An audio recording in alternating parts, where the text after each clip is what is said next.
podemos encontrarnos con un paciente con diabetes mellitus tipo 1 diagnosticado y en tratamiento regular con insulina, ¿ya? Que está funcionando perfectamente, está con su glicemia controlada, está metabólicamente compensado, y este paciente en un momento dado, manteniendo el tratamiento, sufre un estrés, por ejemplo, una infección, una bronconeumonía, caso de figura más típica, ¿ya? O una cirugía, una infección dental, lo que sea. Esto produce un aumento de hormonas de estrés, fundamentalmente catecolamina y cortisol. También frente a una sepsis severa puede aumentar las quinasas de estrés, pero yo diría que el caso de la izquierda es más frecuente, ¿ya? Eso, el aumento de hormonas contrarregulatorias en pacientes es absolutamente dependiente de insulina exógena, determina un aumento al alza de los requerimientos de insulina. Si ese ajuste al alza no se hace, el paciente se va a descompensar porque la dosis habitual de insulina es insuficiente, ¿ya? Y por lo tanto se va a producir la expresión de la enfermedad. Fundamentalmente aumenta la producción hepática de glucosa, disminución de la captación muscular con aumento de la lipolisis y la veloxidación, ¿ya?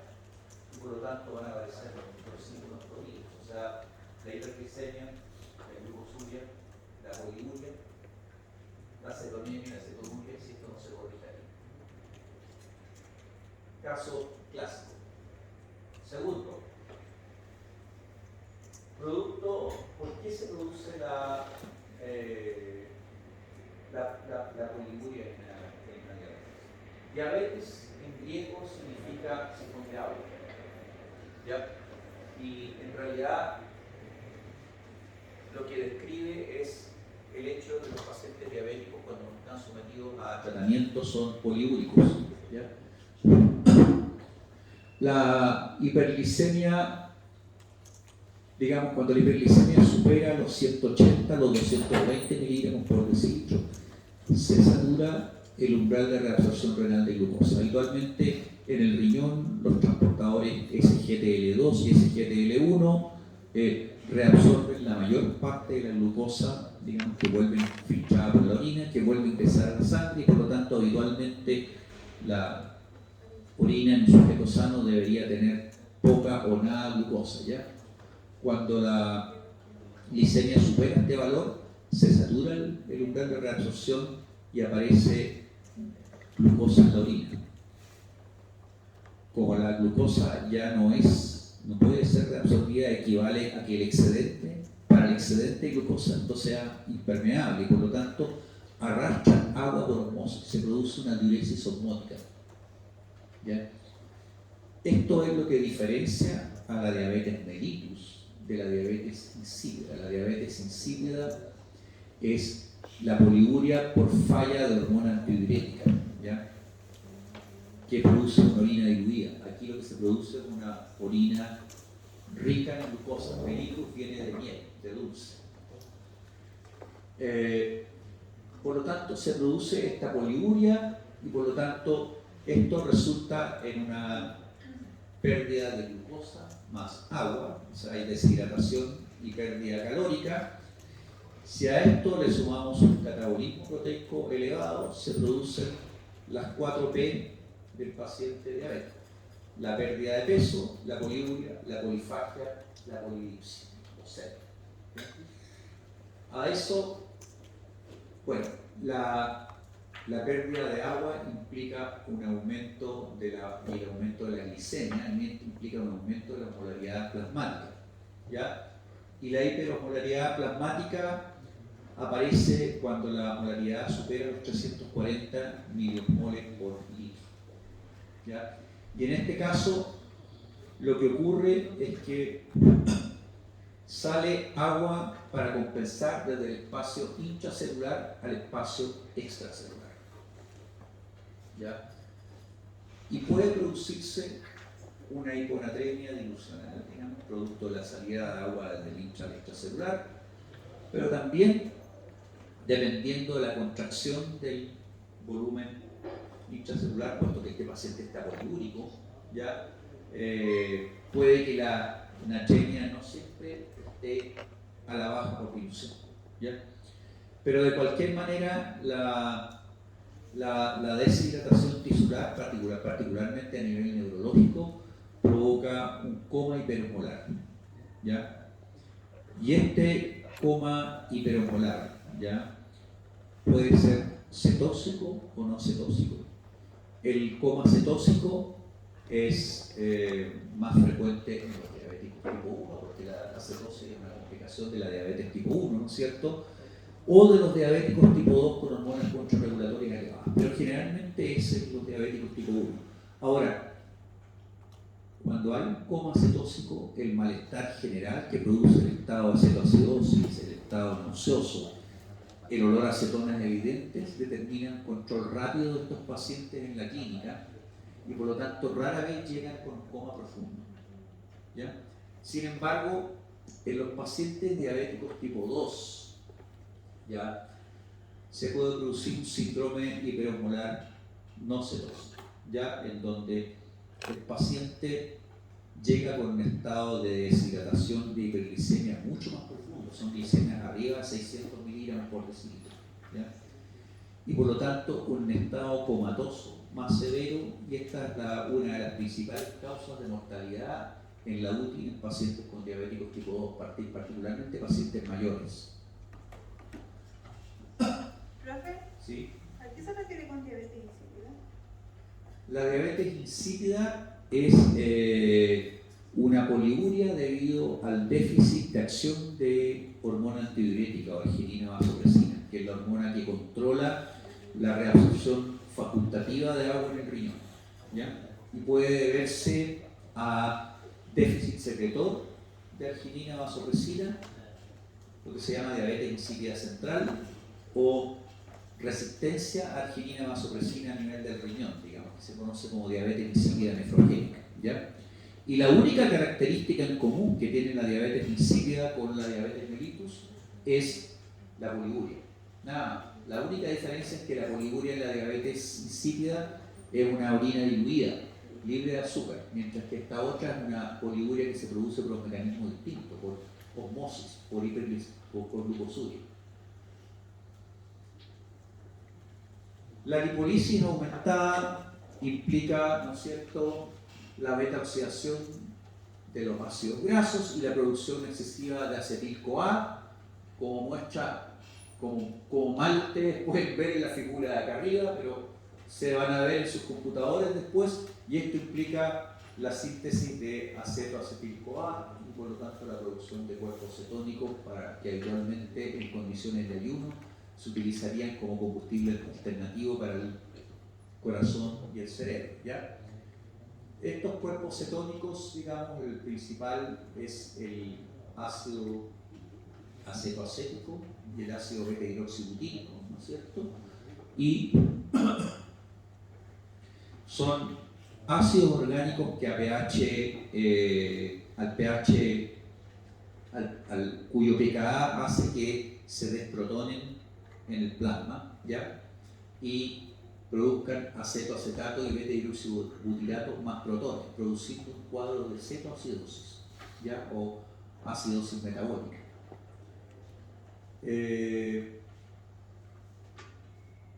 Los cuerpos cetónicos por sí solos producen, como les dije, un cuadro agudo de náuseas con vómitos, lo que profundiza aún más la deshidratación y el aumento de la hiperosmolaridad. Por otro lado, el acetoacetato con el beta-hidroxibutirato, al ser ácidos orgánicos, contribuyen al aumento de la brecha aniónica. Y recuerdo que la brecha aniónica o gap aniónico, ¿no es cierto?, es la diferencia entre el principal catión de la sangre, que es el sodio, y los dos principales aniones, que son el cloruro y el bicarbonato. El acetoacetato y el beta-hidroxibutirato, que son los cuerpos cetónicos puestos en rojo ahí como CC, se suman a la componente aniónica y por lo tanto aumentan la brecha aniónica, haciendo que el anion gap sea más negativo, ¿ya? Segundo, los protones, digamos, determinan un pH plasmático bajo, y una manera de tamponar el pH plasmático bajo que tiene el organismo es intercambiar el potasio por protones desde el intra al extracelular, produciéndose una hipercalemia distributiva, ¿no es cierto? Entran protones al interior de la célula y sale potasio. Por lo tanto, estos pacientes pueden ser hipercalémicos, ¿ya? Y esto profundiza como les digo, la deshidratación y la hiperosmolaridad. Tercero, complicación en todo tipo de diabéticos, tipo 1 y tipo 2, ya la hipoglicemia. Normalmente el paciente que depende de insulina exógena o de hipoglicemiantes orales, ya tiene que ajustar el suministro de insulina o de hipoglicemiantes a su actividad física y a la dieta que está ingiriendo, ¿ya? Estados de ayuno prolongado o estados de ejercicio intenso que requieran de un ajuste de la dosis de insulina o de otros hipoglicemiantes, ¿no es cierto?, a la baja, ¿ya? Pueden producir un estado de hipoglicemia. Y el estado de hipoglicemia genera dos tipos de síntomas. Uno, debido a la reacción del organismo de defensa frente a la hipoglicemia. ¿Cuál es la defensa del organismo frente a la hipoglicemia? Aumentar las hormonas contrarregulatorias. Glucagón, catecolaminas, fundamentalmente, ¿ya? La primera, la que aumenta más rápido, son las catecolaminas. Por lo tanto, se produce signos propios de la descarga catecolamínica, de la respuesta simpática, ¿ya? Por lo tanto, el paciente acusa sudoración fría, taquicardias, temblores, ¿ya? Sensación de hambre. Esto se produce típicamente con glicemias inferiores a 60 miligramos por decilitro. Y segundo, signos de deprivación de glucosa al sistema nervioso central. La neurona no tiene vía gluconeogénica, por lo tanto depende del suministro de glucosa exógeno, y por ende hay signos propios de la deprivación de glucosa al sistema nervioso, ya fundamentalmente cefaleas difusas, sensación de mareo y desorientación, que se suele presentar con glicemias menores de 40 miligramos por decilitro, y coma severo, digamos, que compromete la vida del paciente, ya con glicemias menores de 20 miligramos por decilitro. Y aquí es súper importante en estos pacientes que además del hipoglicemiante en un bolsillo tengan un chocolate en el otro. ¿Ya? Complicaciones crónicas, para cerrar. Qué terrible que se vea así. Chicos, les busqué esta imagen de la derecha hasta tarde para poder subirla porque la encontraba maravillosa y se ve pésimo. Me frustra. Pero bueno, trataré de explicárselos igual, me van a tener que creer y se van a dar cuenta que es cierto cuando vean la figura. Las complicaciones crónicas de la diabetes dependen de la hiperglicemia crónica y de la insulinoresistencia. Existen complicaciones microvasculares y macrovasculares, ¿ya? O microangiopáticas y macroangiopáticas, para referirnos a aquellas que tienen que ver con los capilares y aquellas que tienen que ver con los vasos mayores, ¿ya? En la figura de la derecha se muestran en rojo las microvasculares y en negro las macrovasculares, ¿ya? Y básicamente son la retinopatía diabética, la neuropatía diabética y la nefropatía diabética, las complicaciones microvasculares o microangiopáticas, y las macrovasculares se refieren a enfermedad de los vasos medios o mayores a nivel de las coronarias, de las arterias cerebrovasculares y de las arterias vasculares periféricas, ya fundamentalmente. A eso tenemos que sumarle complicaciones de tipo infeccioso y de tipo cicatricial, digamos, debido a una respuesta retardada en el paciente diabético a estas náuseas. Para hablar de esto tenemos que hablar un poco de la hemoglobina glicosilada que les había hablado yo al principio de la clase, ¿ya? Cuando los niveles de glucosa están elevados por largo plazo, puede producirse un aumento de la adición covalente de residuos de glucosa a las proteínas, ¿ya? Aquí lo tenemos ejemplificado con la hemoglobina, ¿ya? En donde puede producirse una adición covalente a los grupos amino de la proteína, en este caso la hemoglobina, a glucosa, y posteriormente un reordenamiento para formar un producto que se conoce como producto de Amador, que es parcialmente reversible, ¿ya? La cantidad de estos productos va a ser directamente proporcional a la cantidad de glucosa circulante, ¿ya? Y en figura de la derecha muestra la relación entre la cantidad de hemoglobina glicosilada y la incidencia de complicaciones microangiopáticas o microvasculares, ¿ya? Y se ve que hay un aumento proporcional significativo de estas complicaciones, fundamentalmente de la retinopatía, de la nefropatía y de la neuropatía, porque en el fondo de la neuropatía lo que estamos afectando son los pequeños capilares que inervan las terminaciones nerviosas, ¿ya?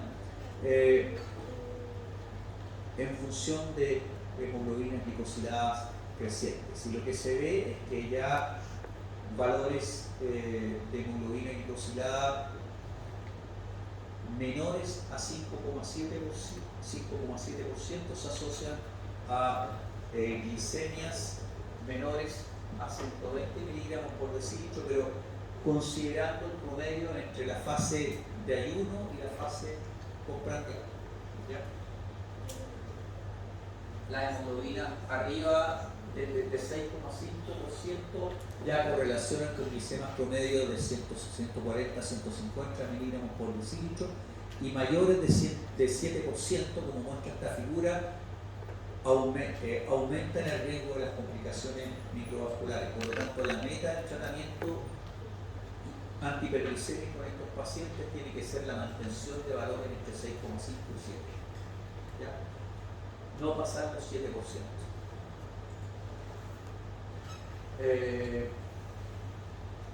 Bien, la hiperglicemia prolongada, ¿no es cierto? Como les dije yo, podría formar productos de Amador, que se muestran en la figura de la derecha, que tienen todavía algún grado de reversibilidad. Sin embargo, al pH plasmático, estos productos pueden reordenarse y formar especies que se llaman bicarbonitos reactivos, fundamentalmente, ¿ya? Y que posteriormente se transforman por un proceso de oxidación en algo que se conoce como productos de glicosilación avanzada, o de su acronima en inglés AGE, Advanced Glycation End Products, ¿ya? Esos AGEs pueden irse a receptores en las células endoteliales, ¿ya? Y provocar disfunción endotelial, ¿ya? Promoviendo la síntesis de componentes de matriz extracelular y promoviendo también la activación de respuesta inflamatoria a través de monocitos y macrófagos locales, ¿ya? Lo que puede provocar, de hecho, la apoptosis de la célula endotelial, ¿ya? La disfunción endotelial y la apoptosis de la célula endotelial perturba la permeabilidad los capilares y por lo tanto es responsable de buena parte de las complicaciones microvasculares que observamos. El otro mecanismo interesante de la hiperglicemia es la estimulación de el aumento de diacilglicerol y por lo tanto la estimulación de PKC. Y la estimulación de PKC tiene una mirada de respuestas fisiológicas y patológicas, ¿ya? Entre ellas favorece un desbalance entre mecanismos vasoconstrictores y vasodilatadores, ¿ya?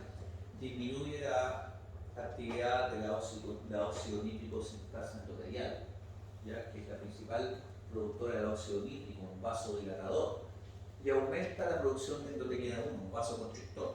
Por lo tanto, favorece un estado de vasoconstricción y de disminución de la perfusión a nivel capilar. Esto favorece de alguna manera un estado de neoangiogénesis, ¿ya? Con aumento de VEGF, pero los capilares fabricados digamos, por excesiva estimulación de VEGF van a ser más susceptibles a tener un aumento de permeabilidad, por lo tanto a producir edemas. Favorece también el aumento de TGF-beta de colágeno, que favorece la oclusión de los capilares. O sea, todo esto en su conjunto trae perturbaciones de permeabilidad y flujo. Tiene un efecto de disminución de la fibrinosis, favoreciendo, digamos, los eventos de coagulación intravascular, y tiene un efecto de generar estrés oxidativo. Por otra parte, otra vía en la cual la glicemia mal controlada favorece el desarrollo de estas complicaciones es el aumento del sorbitol. Cuando hay un exceso de glucosa, esta suele convertirse en sorbitol por una aldol reductasa, ¿ya? El problema está en que la conversión de glucosa a sorbitol consume gran cantidad de poder reductor, ya consume NADPH, es una reacción dependiente de NADPH, por lo tanto puede depletar el sistema de NADPH, ¿ya? Y por otra parte, el exceso de sorbitol puede saturar la enzima que convierte este sorbitol en fructosa, que es la sorbitol deshidrogenasa, ¿ya? Y por lo tanto se produce una acumulación de sorbitol. La acumulación de sorbitol junto con la disminución del NADPH producen un estrés oxidativo y un aumento de la osmolaridad, ya por una disminución de la producción de bioinositol y taurina. Y esto puede acarrear una serie de consecuencias que vamos a ver enseguida.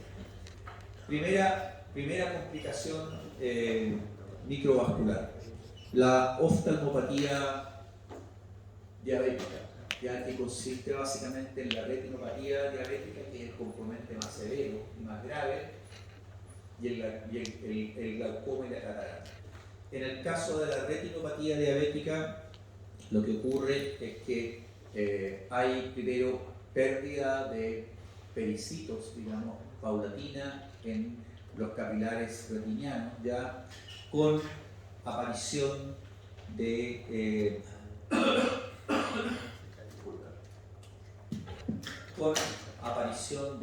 exudados y aparición de formación de aneurismas que pueden detectarse habitualmente en un examen de fondo de ojo en una primera etapa, ¿no es cierto?, con pequeños aneurismas en la zona, digamos, de los capilares retinianos y aumento de edema, lo que favorece una pérdida moderada de visión. Estos aneurismas y estas anomalías de flujo producen una etapa de inducción del VEGF, lo que produce una neovascularización. Entonces, antes de la neovascularización hablamos de una retinopatía diabética no proliferativa. Después, cuando se forman los nuevos vasos, digamos, hablamos de una retinopatía proliferativa, ¿ya? Y estos nuevos vasos recién formados son mucho más friables y susceptibles de romperse y de desarrollar un proceso de fibrosis que tracciona la retina, favoreciendo, digamos, isquemia retiniana y desprendimiento de retina. ¿ya? Y por lo tanto son una causa de ceguera ya más profunda. La oftalmopatía diabética se compone además de una catarata porque hay aumento de la osmolaridad por sorbitol y agua en el glomérulo acuoso con cambio del índice de refracción. Y un glaucoma es básicamente una vascularización en la zona del iris, ya con compromiso del ángulo, digamos, y el ya, y por lo tanto contribuyendo a la pérdida de visión. Esto es un mecanismo, digamos, pues una complicación que es muy frecuente, no muy frecuente, sino que más frecuente en los diabéticos tipo 1. La nefropatía diabética obedece a los mismos mecanismos, más algunos mecanismos adicionales, ¿no es cierto? La hiperglicemia favorece, por una parte, la activación del sistema renina-angiotensina, por otra parte favorece la isquemia de los capilares del nefrón, ¿no? Digamos, con pérdida de povocitos ya, y con una fibrosis a nivel de los povocitos, y en su conjunto esto resulta en un proceso que se conoce como glomerulosclerosis, ¿no es cierto?, donde empiezan a aparecer proteínas a través de la membrana del nefrón, ya con engrosamiento de la membrana basal, como puede observarse, por ejemplo, en la figura D acá abajo, ¿ya? Una característica del desarrollo de esta enfermedad es el aumento paulatino de la aparición de albuminuria, ¿no es cierto?, de proteínas en la orina, lo que implica una pérdida paulatina de la función renal. Respecto a la neuropatía diabética, solamente decir que hay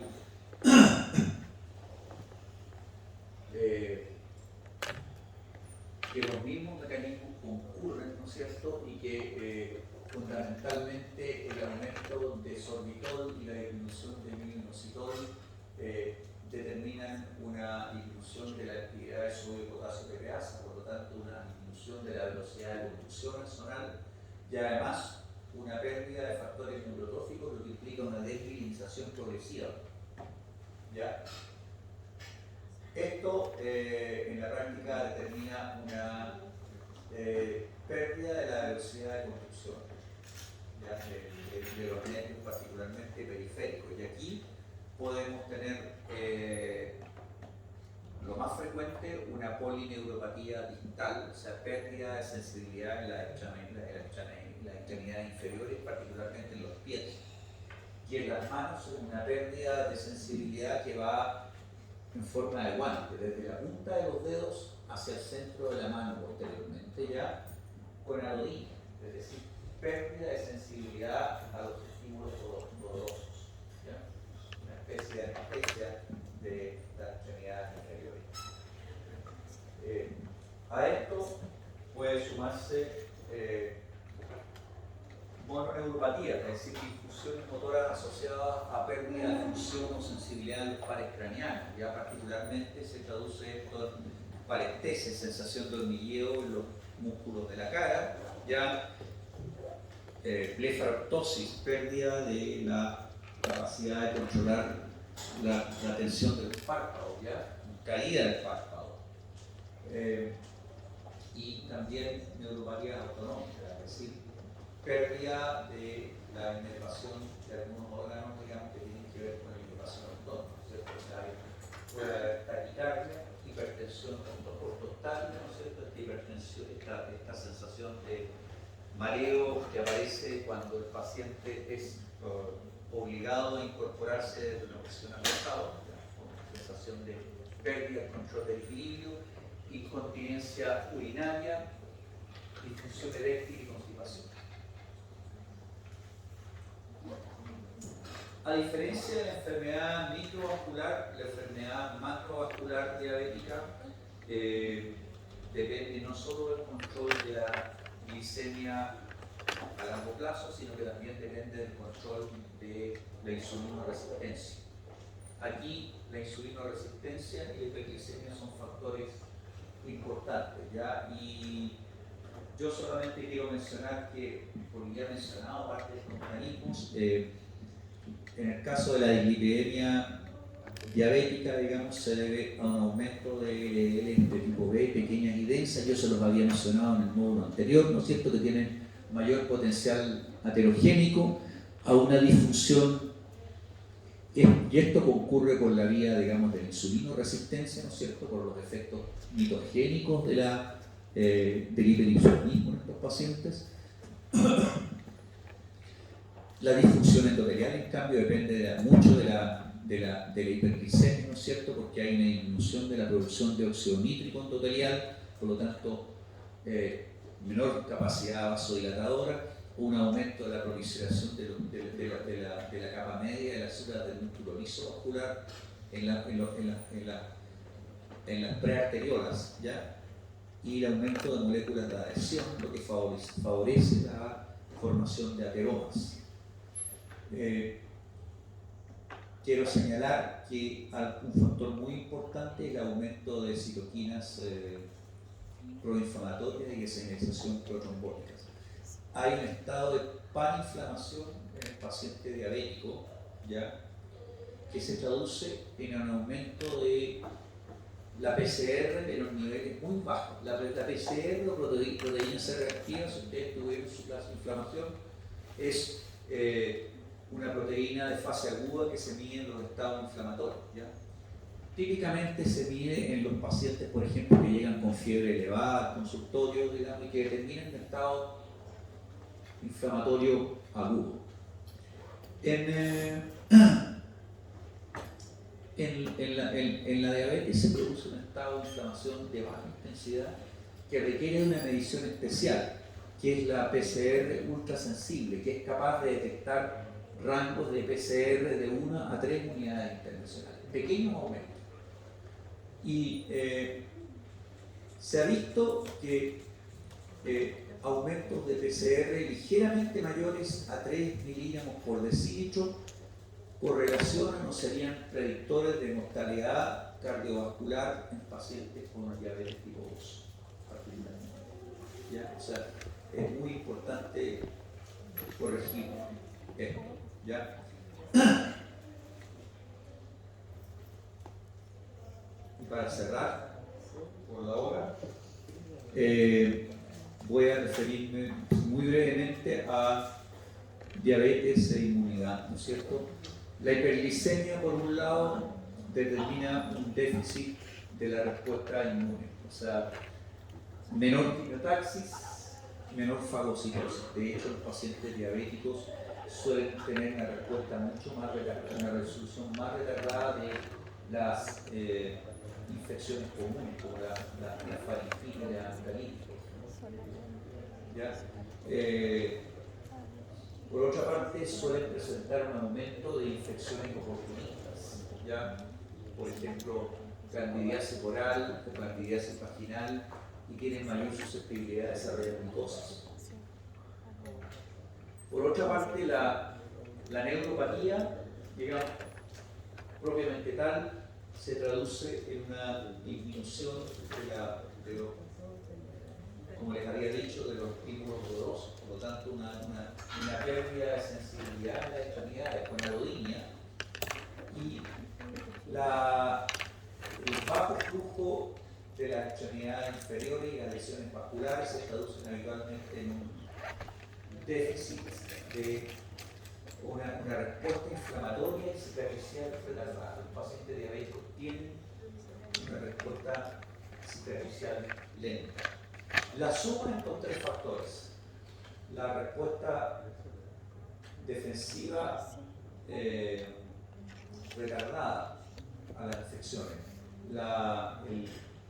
el déficit de la respuesta cicatricial y la pérdida de sensibilidad, suele hacer que estos pacientes frecuentemente desarrollen una complicación que se llama prediabético, ¿no es cierto?, con úlceras profundas y con que se gangrena fácilmente, lo que suele resultar en amputaciones, digamos, de sensibilidad, particularmente en los pies. Son pacientes que son susceptibles de amputaciones, y habitualmente en los pacientes diabéticos se recomienda un particular cuidado, digamos, en el desarrollo de infecciones, digamos, a nivel de manos y pies. Y creo que con eso tenemos suficiente para resolver una vez. Muchas gracias.